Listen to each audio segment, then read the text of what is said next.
Absolutely useless. The words echoed through our upscale suburban home as my mother threw my college acceptance letter in my face. NYU? For finance?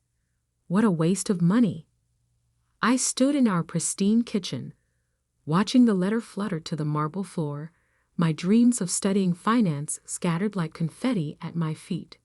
At 18, I had thought getting into one of the best business schools in the country would finally make my parents proud. I was wrong. Emma. My father's cold voice cut through the air. We've discussed this. You're going to work at the restaurant like your sister Catherine. College is an unnecessary expense for someone like you. Someone like me. Those words had defined my entire existence in the Morrison family. Catherine, my older sister, was the golden child, the one who had dutifully followed our parents' path into the family's chain of high-end restaurants. And me. I was the dreamer who dared to want something different. But I got a partial scholarship, I protested, picking up the crumpled letter. I've been saving from my part-time job. I can make this work. My mother laughed, that sharp, dismissive sound I'd grown to hate. Your little bookkeeping job at that tiny bank? Please. Catherine made more in tips last month than you make in a year. What they didn't know was that my little bookkeeping job at First Metro Bank had taught me more about finance than they could imagine. While they saw me filing papers and answering phones, I was absorbing everything about banking, investments, and the power of money. I'm going, I said quietly, but firmly, whether you support me or not. My father's face turned that dangerous shade of red I knew too well. If you walk out that door, don't expect any help from us. Ever. Richard, my mother touched his arm, her voice suddenly honey-sweet and poisonous. Maybe we're approaching this wrong. Emma, darling, think about it. Catherine is already managing 2 restaurants. In a few years, she could be running the whole chain. But you, what can you do with a finance degree? I looked at them both. Really looked at them. My mother in her designer clothes, my father with his expensive watch. Both of them so sure they knew what was best for everyone. They'd built their restaurant empire from nothing true, but they'd stopped growing, stopped learning, stopped seeing possibilities beyond their own narrow view of success. I can build something of my own, I answered. The slap came so fast, I didn't see it coming. My mother's hand left a stinging impression on my cheek. Ungrateful child, after everything we'd given you. Given me? I touched my burning face. What exactly have you given me except constant criticism and comparisons to Catherine? G-he-t-ow-beauty. My mother screamed, her perfectly maintained facade cracking completely. If you're so sure you can make it on your own, then go. Don't come crawling back when you fail. My father stood silent, his face stone. Behind him, I saw Catherine in the doorway, watching with a mixture of shock and smug satisfaction. I walked upstairs to my room, pulled out the bag I'd packed weeks ago, just in case this day came, and grabbed the small lockbox where I had been storing my savings. 4 years of working every spare hour, saving every penny, preparing for this moment. When I came back downstairs, my mother was crying dramatically while my father comforted her. Catherine still stood in the doorway, now openly smirking. You'll regret this, she said softly as I passed. Nobody makes it without family backing them up. I paused at the front door, looking back at my so-called family one last time. You're wrong, and someday I'll prove it. That night, I checked into a small hotel near the bank where I worked. My manager, Mr. Harrison, had always seen something in me that my family missed. When I told him what happened, he didn't hesitate. The bank has a program, he said, for promising employees who want to further their education. Full tuition reimbursement in exchange for working here during school and 2 years after graduation. Are you interested? Was I interested? It was better than anything I had hoped for. Yes, I said firmly. I'm very interested. What my family didn't know, what they had never bothered to learn, was that I had already been taking online finance courses through the bank's training program. I had certifications in investment banking, risk management, and financial analysis. My little bookkeeping job had given me access to a world of knowledge they couldn't imagine. The next 4 years passed in a blur of classes, work, and relentless self-improvement. While Catherine posted photos of herself at restaurant openings and industry parties, I was learning how banks really worked, how money moved, how power was built.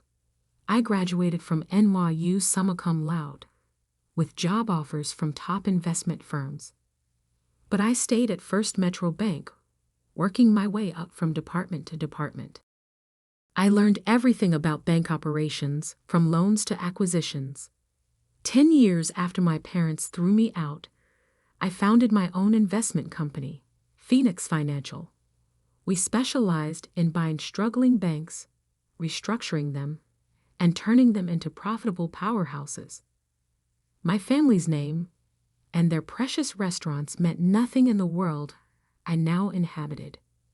5 years after that, an opportunity arose that I couldn't resist. First Commonwealth Bank, my parents' primary lender, was struggling. Their stock was down, their leadership was weak, and they were ripe for takeover.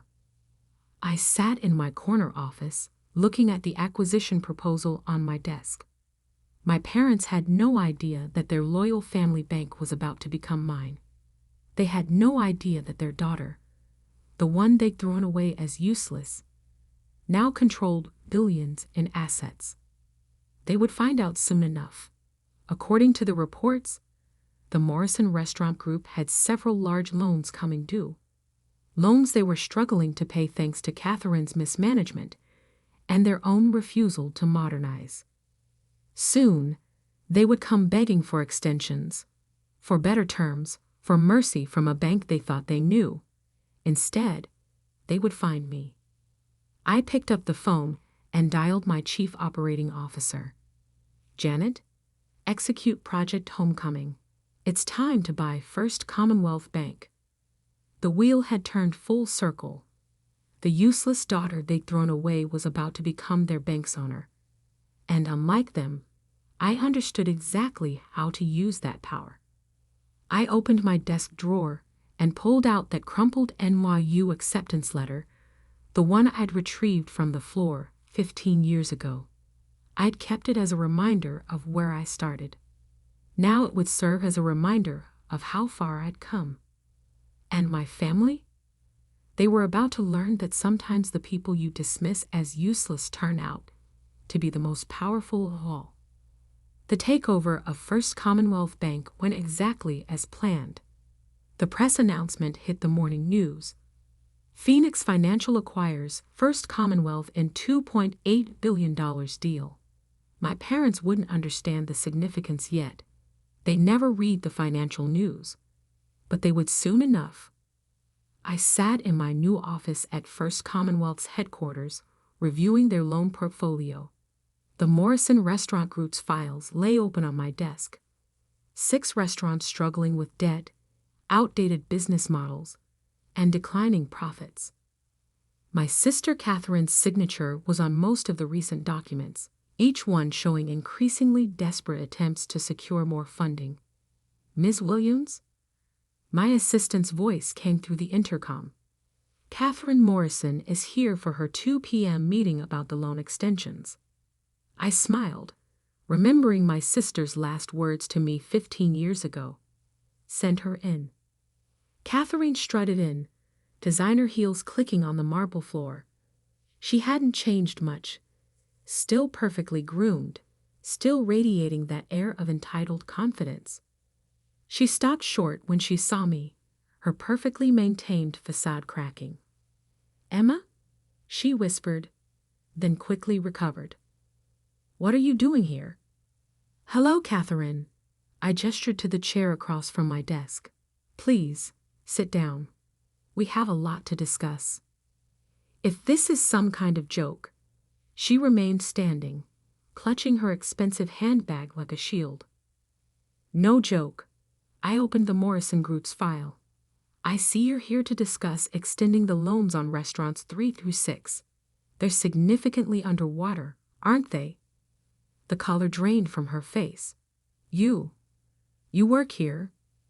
"Actually," I smiled, "I own the bank. Phoenix Financial completed the acquisition this morning. Didn't you read the news?" She sank into the chair, her legs seemingly giving out. "That's impossible. You're nothing. You ran away." "I didn't run away, Catherine. I built something. Something much bigger than a chain of overpriced restaurants." I pulled out the latest financial reports. "Speaking of which, let's discuss these numbers. They're quite concerning." "These meetings are supposed to be with Mr. Anderson," she protested weakly. "Mr. Anderson retired this morning. All major loan decisions now go through me." I studied my sister's face as the reality of her situation sank in. "You're 3 months behind on payments for 4 locations. Your revenue is down 40% year over year. And," I pulled out another document, "you've been hiding losses from our loan officers." "That's fraud, Catherine." She straightened in her chair, trying to summon her old arrogance. "You wouldn't dare call in our loans. We're family." "Family?" I laughed softly. "Isn't that what you said the night I left? Nobody makes it without family backing them up." "Well, I did make it. And now your family's financial future depends on my decisions." "I'll tell Mom and Dad," she threatened. "They won't stand for this." "Please do." I handed her a business card. "In fact, I'd like all of you to come to a meeting tomorrow at 9 a.m. We need to discuss the future of the Morrison Restaurant Group." Catherine stood up, shaking with rage. "You planned this. All these years, you were just waiting for revenge." "No, Catherine. I built an empire while you were coasting on our parents' success. The fact that I now control your loans? That's just poetic justice." After she stormed out, I called my assistant. "Janet, when my parents arrive tomorrow, have security bring them directly to the boardroom. I think it's time for a proper family reunion." That evening, my phone exploded with messages. Catherine had clearly run straight to our parents. "Mom, how dare you? After everything we did for you." "Dad, this is unacceptable. We'll take our business elsewhere." "Catherine, you'll regret this. Nobody treats us this way." I didn't respond to any of them. Instead, I reviewed the restructuring plan I'd prepared for their restaurants. They had 2 choices: accept my terms and save their business, or refuse and lose everything. The next morning, I dressed carefully in a Tom Ford suit that cost more than 3 months of Catherine's salary. The boardroom windows offer a sweeping view of the city, my city now, in many ways. At exactly 9 a.m., the doors opened. My parents walked in, followed by Catherine. They stopped short when they saw me standing at the head of the table. "Good morning," I said calmly. "Please, sit down." "Emma?" My father's voice shook with barely controlled rage. "What is the meaning of this?" "This," I gestured to the documents laid out before each place, "is a meeting to discuss the future of your company. Your very troubled company." "We'll take our business to another bank," my mother snapped. "With your credit history? Your fraudulent reporting?" I picked up a file. "No bank in the city will touch you. especially after I filed these discrepancy reports with the regulatory board. Catherine went pale. She knew exactly what those reports contained. Every fake number, every hidden loss, every lie she told to keep the loans flowing. "You wouldn't," she whispered. "Try me." I sat down, opened the main proposal. "However, I'm prepared to offer you a deal. One that will save your restaurants and your reputation." My father's face had turned that dangerous shade of red again. "You think you can blackmail us? Your own family?" "Blackmail?" I raised an eyebrow. "No, I'm offering you a business solution. The same kind I've offered to dozens of other failing companies. The fact that you're my family doesn't change the numbers." I pushed copies of the proposal across the table. Phoenix Financial will assume control of 51% of the Morrison Restaurant Group. We'll inject new capital, modernize your operations, and restructure your debt. In return, you'll step down from day-to-day management. Step down. My mother's voice rose to a shriek. "This is our company." "Not anymore," I replied calmly. "Right now. It's a failing company drowning in debt. I'm offering you a chance to save what's left." Catherine was frantically flipping through the proposal. This would make you our boss." "Yes," I agreed. "Ironic, isn't it? The useless daughter you kicked out now controls your financial future." My father stood up so quickly his chair fell backward. "You ungrateful little." "Careful," I cut him off. "Remember where you are. Remember who owns this building, this bank, and soon, your restaurants." He froze, finally seeing me clearly. Not as his disappointing younger daughter, but as the powerful executive I'd become. "Why?" my mother asked, tears streaming down her face. "Why do this to us?" I stood up slowly, placed my hands on the table. "Because 15 years ago, you threw me away like I was nothing. You were so sure I would fail without your support. Instead, I built something greater than anything you could imagine." I walked to the window, looked out at the city. "Your choice is simple. Accept my offer and save your legacy, or refuse and lose everything. You have until the end of business today to decide." "You can't do this," Catherine protested weakly. I turned back to them, smiled coldly. "I already have. The papers are drawn up. The board is waiting for your response. The only question is whether you're smart enough to take the deal." As they sat there, staring at the documents that would change everything, I thought about that night 15 years ago, about the daughter they'd thrown away as useless, about how power shifts when you least expect it. "One more thing," I added as I walked to the door. "When you make your decision, remember this. I learned everything I know about business by watching you. The only difference is, I learned from your mistakes instead of repeating them." I left them there, surrounded by papers that proved just how far their useless daughter had come.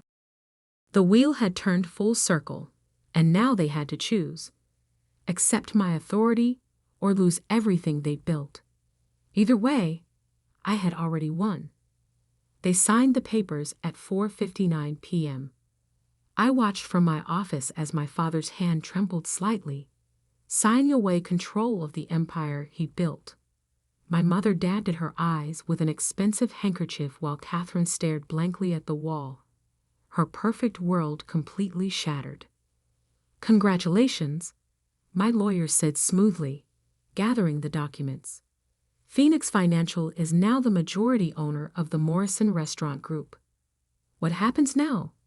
my father asked, his voice hollow. I stood up from behind my desk. "Now we save your company, whether you like it or not."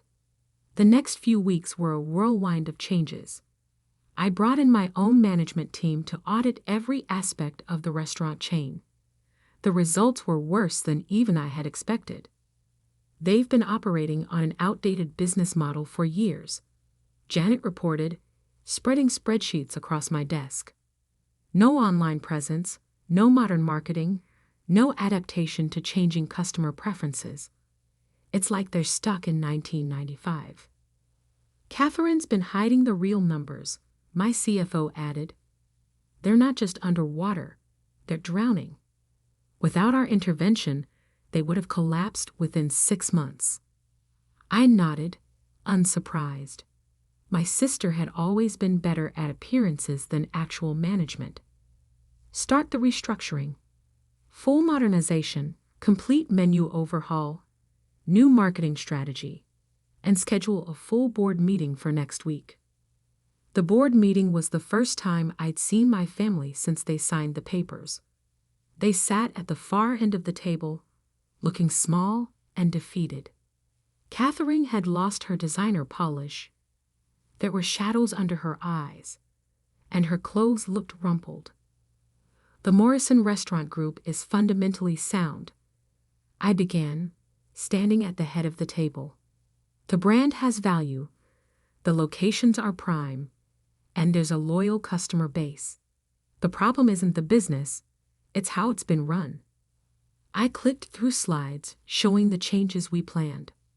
Modern point-of-sale systems, updated menus focusing on local ingredients and current food trends, a robust online ordering platform, and a complete marketing overhaul. This isn't what our customers want, my father interrupted. They come to us for traditional. Your customers are leaving. I cut him off. Sales have dropped 40% in 3 years. The only thing keeping you afloat was Catherine's creative accounting, and that stops now. Catherine flinched. I was trying to save us. You were hiding the truth. I corrected her, just like you've all been doing for years. Well, that ends today. I laid out the new management structure. My team would handle operations, finance, and marketing. My family would retain ceremonial positions, the face of the brand, but with no real power. You're destroying everything we built, my mother whispered. No, I replied calmly. I'm saving it. You just can't see that yet. The changes weren't easy. My parents fought every modernization attempt. Catherine sulked in her new role as brand ambassador, stripped of any real authority. But slowly, inevitably, the numbers began to turn around. 3 months after the takeover, sales increased for the first time in years. 6 months in, we opened our first new location, a modern concept restaurant that blended the Morrison tradition with contemporary dining trends. It was an immediate success. 1 year to the day after I took control, I called another family meeting. This time in the flagship restaurant, after hours. The numbers speak for themselves, I said, handing out the latest reports. Revenue is up 60%. Customer satisfaction has increased by 45%. The Morrison Restaurant Group is not just surviving, it's thriving. My father studied the reports with grudging admiration. Even he couldn't deny the turnaround. Why? Catherine asked suddenly. Why save us at all? You could have let us fail, after how we treated you. I walked to the window, looked out at the city lights. Because success isn't about revenge. It's about proving something to yourself, not others. We were wrong, my mother said quietly. It was the first time I'd ever heard her admit a mistake. About you, about everything. I turned back to them. Yes, you were. But that's not why I did this. Then why? My father asked. Because 15 years ago, you threw away a daughter you thought was useless. Instead of destroying me, it made me stronger. I built something bigger than you could imagine. And now, I smiled slightly. Now I'm teaching you how to build something too. Catherine stood up, straightened her shoulders. Teach me. At our surprised looks, she continued. I mean it. Everything I thought I knew about business was wrong. I want to learn. Really learn, not just pretend. I studied my sister, seeing something new in her eyes, humility, and maybe a spark of real ambition. Okay, I said finally. Be in my office tomorrow at 8 a.m. We'll start with basic financial analysis, real numbers this time, not creative accounting. Over the next few months, something unexpected happened. As the business transformed, so did my family. Catherine threw herself into learning, showing a genuine talent for marketing when she wasn't trying to fake success. My father, freed from day-to-day management, became a valuable brand ambassador, telling the story of our restaurant's evolution. Even my mother found a role, using her social connections to build partnerships with local suppliers and charities. 1 year and 6 months after the takeover, we sat in my office for a different kind of meeting. The board has reviewed your performance, I told them. Based on the results, we're prepared to adjust the management structure. You're giving us back control? My father asked hopefully. No, I smiled. But I am offering you real positions in the company, based on merit, not family ties. Catherine, you've shown remarkable growth in marketing. Dad, your community outreach program has been incredibly successful. Mom, your supplier relations program has cut our costs by 15%. I handed them each a folder. These are your new contracts. Real positions, real responsibilities, real accountability. Your choice if you want to accept them. They opened the folders silently. Catherine's eyes widened at her new title, Vice President of Brand Development. Why now? She asked. Because you've earned it, I replied simply. Not because you're family, but because you've proven you can add value to this company. That's something I had to learn the hard way. My father looked up from his contract. We were so wrong about you, about everything. Yes, I agreed. But being wrong isn't the end. It's what you learn from it that matters. I stood up, walked to my window, the same window where I'd stood the day I took control of their company. 15 years ago, you kicked out a daughter you thought was useless. Today, that daughter is offering you a chance to be part of something bigger than yourselves. The question is, are you ready to learn? They signed the contracts without hesitation, not out of desperation this time, but with a new understanding of what it means to earn success. The useless daughter they'd thrown away had become not just their savior, but their teacher. And maybe that was the greatest revenge of all.